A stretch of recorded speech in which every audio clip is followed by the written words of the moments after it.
Stop.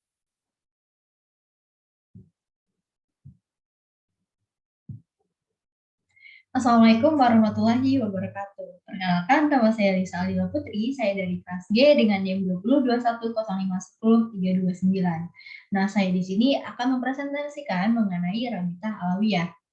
Yang kita ketahui, Rabitah Alawiyah itu adalah himpunan keturunan Rasulullah sedunia.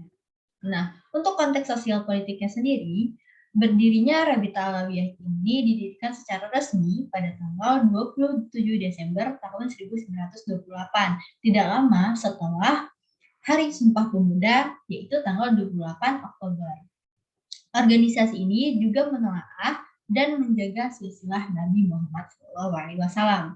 Nah, untuk pemimpinnya sendiri, ketua pertama Rabitah Alawiyah adalah Sayyid Muhammad bin Abdullah bin Syahab, dan sekarang digantikan oleh Habib Zain bin Smith.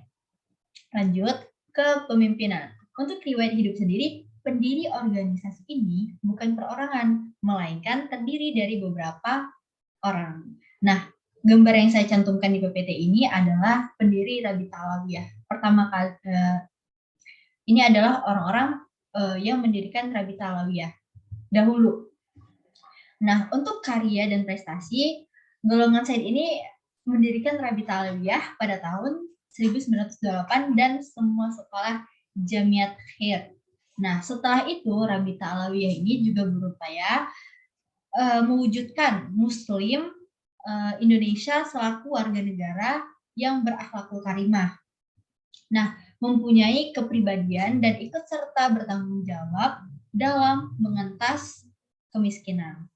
Lanjut, untuk sistem nilai. Satu kelompok yang dianggap baik itu adalah yang dianggap baik oleh Rabitah Alawiyah adalah orang yang ikhlas terhadap apapun, mengamalkan ilmu yang dia miliki, bertakwa kepada Allah, dan yang paling penting adalah akhlak yang baik. Nah, untuk suatu kelompok sosial yang anggap tidak baik, itu adalah jika ada nih yang mengatakan kalau dirinya tuh Habib, dan atau tidak dia ingin dilayani. Nah, Habib itu tidak ada yang tidak pernah mengatakan kalau dirinya itu Habib. Nah, oke. Untuk kegiatan rutin. Nah, cara menyampaikan sistem nilai. Menyampaikan sistem nilai tersebut dikarenakan ini adalah kelompok sosial, maka cara yang dipegang adalah penyampaian secara sosialisasi dan komunikatif. Nah, untuk perekrutan anggota dan pemberhentian anggota, Rabitah Alawiyah ini sendiri tidak ada yang namanya perekrutan anggota dan pemberhentian anggota, karena yang kita ketahui Rabitah Alawiyah ini adalah silsilah keturunan Nabi sedunia. Oke, lanjut untuk pengikut setia. Yang pertama itu adalah tingkat pendidikan. Nah, kata Habib itu disematkan kepada orang yang memiliki ketersambungan terhadap Nabi Muhammad SAW. Jadi, kalau dia tidak punya silsilah dari Nabi Muhammad, dia tidak bisa dikaitkan dengan disebut dengan nama Habib. Nah, untuk tempat tinggalnya sendiri, Rabitah Alawiyah ini tersebar di berbagai daerah seperti kota-kota besar. Di Jogja sendiri itu ada juga organisasi Rabitah Alawiyah. Nah, untuk tingkat keagamaan, kalau secara tingkat keagamaan, Rabitah Alawiyah ini keturunan Nabi Muhammad, yang pastinya sudah tinggi untuk tingkat keagamaannya. Saya di sini tidak bisa menjelaskan karena kayak yang kita ketahui bahwa Rabitah Alawiyah ini sudah pasti mempunyai tingkat keagamaan yang tinggi.